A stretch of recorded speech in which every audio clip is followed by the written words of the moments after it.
Good evening and welcome to Tucker Carlson tonight. There's an awful lot going on. Just minutes ago, the White House released a letter saying the president is inclined to declassify that Democratic committee memo and will work with the House Intelligence Committee to see if they can come up with a releasable version of it, much redacted. But that is not the only breaking news tonight. There's a lot more. The Russia story has suddenly become an FBI story, and it's moving faster than anyone anticipated. Just a year ago, all the smart people were mocking Donald Trump for being insane enough to suggest the Obama administration had surveilled, or as he put it, wiretapped his campaign. What a paranoid lunatic, they said. Get off Twitter. Yeah. Now we know what actually happened. The question at this point is, how many people in Trump's orbit weren't spied on by the FBI? Trump advisor Carter Page was placed under government surveillance in the fall of 2016 after the feds used uncorroborated claims from the Trump dossier to justify a FISA warrant. We know from congressional testimony that Page spoke with Trump advisor, Trump campaign manager, Steve Bannon, while he was being spied on, meaning that Bannon was likely spied on too.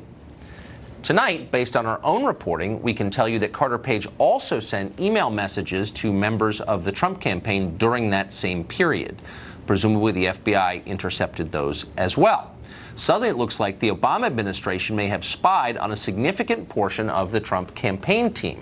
Just how many people were surveilled and to what extent? How much did President Obama know about it? We still don't have the answers to those questions, though we definitely have the right to them. Oh, no, we don't, say Democrats. Asking questions is a sign of disloyalty to this country. The very people who once told us that spying absolutely never happened are now telling us the spying was perfectly justified and normal. Why? Because Russia. Okay, but the funny thing is, almost all of the Russian collusion evidence unearthed recently implicates Democrats, not the Trump campaign.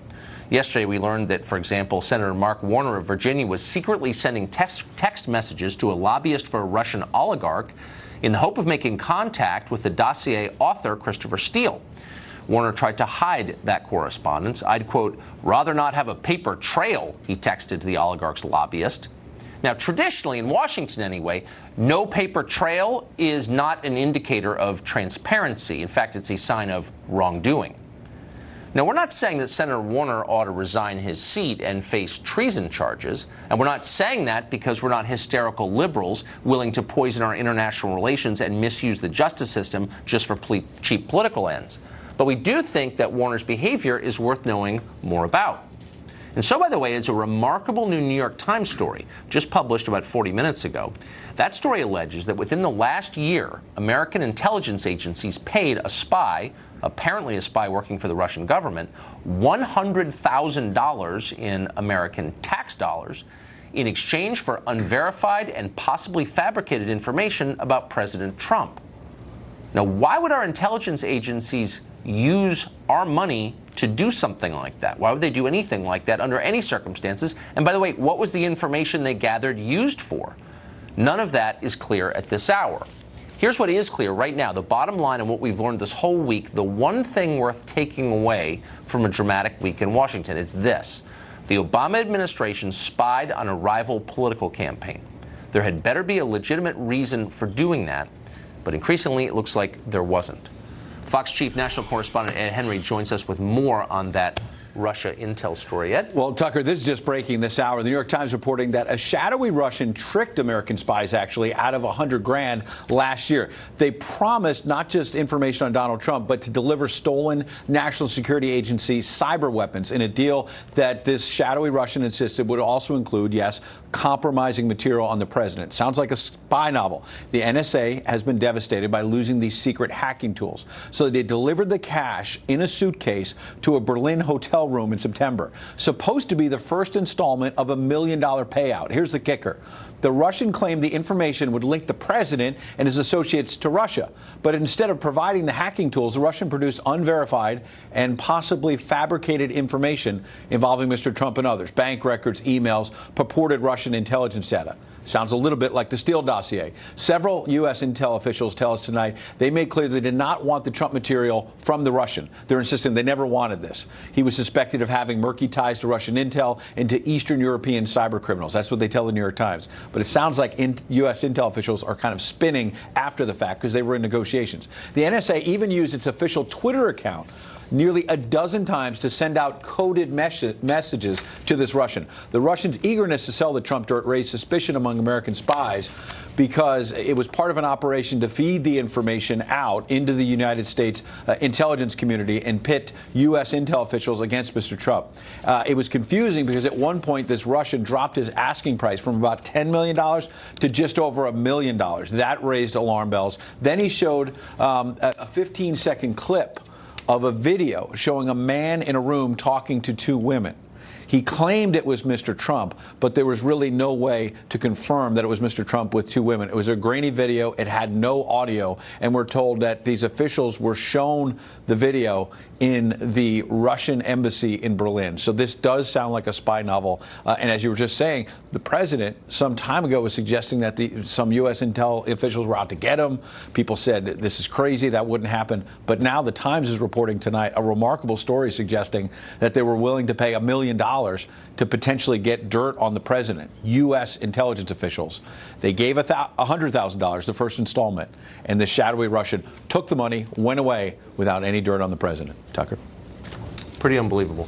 Wow. Actually, shocking. Very badly written story, but you, I thought, summarized it very well. Philippe Reines was a longtime advisor to Hillary Clinton, was Deputy Assistant Secretary of State under Obama, and he joins us tonight. Philippe, thanks for coming on. No, thank you. So I just got to ask you what you I mean, to the extent you know about the story that just broke, but the bottom line is our intelligence community paid $100,000 to apparently a Russian agent for salacious information of a sexual nature, unverified, likely false, about President Trump. That doesn't seem standard. Well, you know what? I think it's a couple of things. And why it does sound like a spy novel, unfortunately, it's nonfiction. It's what we're living through. I think the intelligence agencies often have to pay people who are not great to get information. We paid $8 million to find out who the worst spy in FBI history was, Robert Hansen. I think we paid $25 million to locate Khalid Sheikh Mohammed, just by the nature of it. For sure, and I'm glad that we did. That's all. I'm glad too. But that was in exchange. But I think this is an example of it working, because I don't know when this is from, but you know what? You haven't heard about it, and that's because it was debunked. Exactly as Ed was saying. Well, I don't know. I mean, I guess it just, look, there's a lot that we don't know, and so I don't want to presume anything ever. But the bottom line is our government paid $100,000 of our money to buy fake salacious material about the president. What would be the national security reason for doing that? I think the bottom line is that the president's campaign was stocked with people, starting with Carter Page, who, by the way, was under FBI surveillance going back to 2013. Nothing to do with the president's campaign. His contacts warranted multiple surveillance warrants, starting in October of 2016, 4 more times. And mind you, do the math, 4 more times takes you into the Trump administration. I'm aware of that. And you, like a lot of people who've abandoned concerns about civil liberties, are assuming that because someone is under surveillance, he's done something wrong. Whereas I would argue that the onus is on the government to explain why you're spying on Americans. I think most people agree with you. I certainly agree with you. And the FISA court has a very high bar. But no, it actually doesn't. And we know that because almost no applications for FISA warrants are ever turned down. But there are very few ever made. Because everyone knows how the ratio. Okay, this is chicken and the egg. But the truth is, they're almost never turned down. And we know that in this case, the dossier was the backbone of the request. It was the first thing in the request. We do know that. And we know that the dossier, by the FBI's own description, was a flaky document whose contents they could not verify. So look, here's the bottom line. Does it bother you if I said during the Obama administration that the Bush administration, during the campaign, had spied on a bunch of members of Obama's campaign team? And they were suspected Russian agents. But what if a year and a half later there was no evidence that they were Russian agents? Well, and this spying, I mean, would you say, well, geez, it better be a pretty, before you spy on a rival political campaign using the FBI, you better be sure you've got good reason. Here's an interesting argument. Is Carter Page part of the Trump campaign or not? Because you'd make it sound like he was the running mate, except when it comes to his contacts. It had anything to do with the Trump campaign. So it's not looking at the Trump campaign. No, but here's the point. They were using him. Look, Carter Page, this show exclusively learned today, emailed a number of people on the Trump campaign. It's called surveillance. Right? And so if you're surveilling Carter Page, who never got paid, he says he never met Trump. Trump says he never met him. whatever. I wasn't there, but that's what we know about it. I don't think he was integral to the campaign, but he had contact with people on the campaign, and all of his conversations, both written and verbal, were being surveilled by the federal government. That's what surveillance is, to see the totality of what you're doing. He's probably talking to his dentist, too. The Obama administration is spying on the Trump campaign. No, they're not. They literally were. The Obama administration, thankfully, took this very seriously. They went and got a warrant on someone. The warrant was based on George Papadopoulos. The dossier was part of the warrant, but the warrant was primarily put. That's not true. That's not true. But look, the point is, I'm just saying, let's be totally honest here. The Obama administration spying on the Trump campaign, maybe there's an awesome reason for it. No one has explained that yet. But you assume that it's totally fine. You would not assume it was totally fine if it was flipped around, would you? I would assume. I happen to trust our government. I know that these days that's not a very savvy thing to say, but I've I trust our government. I trust it whether it's President Bush or President Obama. And FISA started in earnest after 9/11, and I think we all learned that it was important. And if American citizens are in some way acting as a foreign agent, then they're fair game. I'm sorry, they're fair game. But you have to prove that they are, and they didn't. And by the way, there's no reason, based on everything we've learned in the past couple of weeks, to have childlike faith in our intelligence agencies, and I don't think it's a good idea. But bear in mind with Carter Page that it was renewed every 90 days 3 times, but it was renewed based on what happened in those 90-day periods. Let's see the applications, and I think. Well, I'm happy for that. Unfortunately, I don't control it.